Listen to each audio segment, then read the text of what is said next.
प्रथम तर मी माझ्या प्रभागातील नागरिकांचे मनापासून आभार मानतो की त्यांनी मला तिसऱ्यांदी निवडून दिलं आणि आता आज आकडेवारी पूर्णपणे समोर यायची किती मतांनी कोणी निवडून आले, पण जे आत्तापर्यंत आकडेवारी कळती आहे निवडून यायची, तर ते खरंच एक त्याच्यावर अभ्यास करण्याची गरज आहे.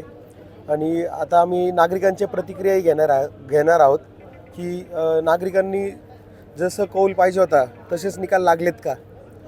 कारण की ज्यावेळेस आम्ही प्रचार करत होतो, नागरिकांचं कौल, त्यांचं म्हणणं वेगळं होतं. मी असं म्हणत नाही की मी एकटाच किंवा माझ्या संग सगळेच बाकीचे निवडून आले पाहिजे होते, पण जे प्रतिक्रिया होत्या, जे हे होत्या, ज्या पद्धतीने निकाल लागले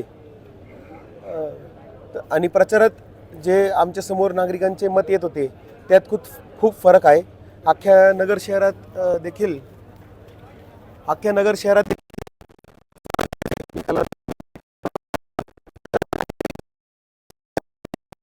नागरिकांच्या नुसार निकाल लागलेले आहेत का. मी तर 500 किंवा 600 मतांनी निवडून आलेलो आहे. खरं पाहिलं तर जे प्रतिसाद होता घरोघरी जाऊन याच्यापेक्षाही जास्त होता.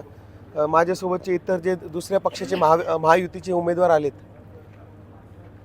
त्यांचेही मी अभिनंदन करतो की ते निवडून आलेत. शेवटी मी पण त्याच मशिनीने निवडून आलो आहे, ते पण त्याच मशिनीने निवडून आलेले आहेत. पण त्यांना 2,500-3 हजारचं लीड आणि इकडं लीड कमी, तर नागरिकांचा कौल मला पण वॉर्डात जर आता आज उद्या फिरल्यावर कळन की नागरिकांचं खरंच हे मनातला लीड होता का किंवा याच्यात काही फरक आहे का. आणि EVM मशीनवर मतदान झालं पाहिजे, ठीक आहे, पण EVM सोबत बॅलेट पण सोबतवर मतदान झालं पाहिजे पेपरचं. तर प्रत्येक मतदाराचा विश्वास जर आपल्याला जपायचा असेल, मतदारांच्या चिठ्ठ्या आणि EVM पण ठेवा, चिठ्ठ्या पण ठेवा, दोन्ही झालं तर लोकशाही जिवंत राहील. आणि जर आपण फक्त मशिनीच्या आधारावर राहिलो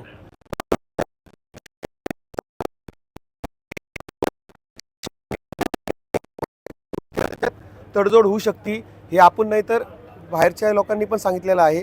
म्हणून मी पुन्हा एकदा माझ्या प्रभागातील लोकांनी मला निवडून दिलं, मी त्यांचे आभार मानतो. धन्यवाद. जय हिंद, जय महाराष्ट्र.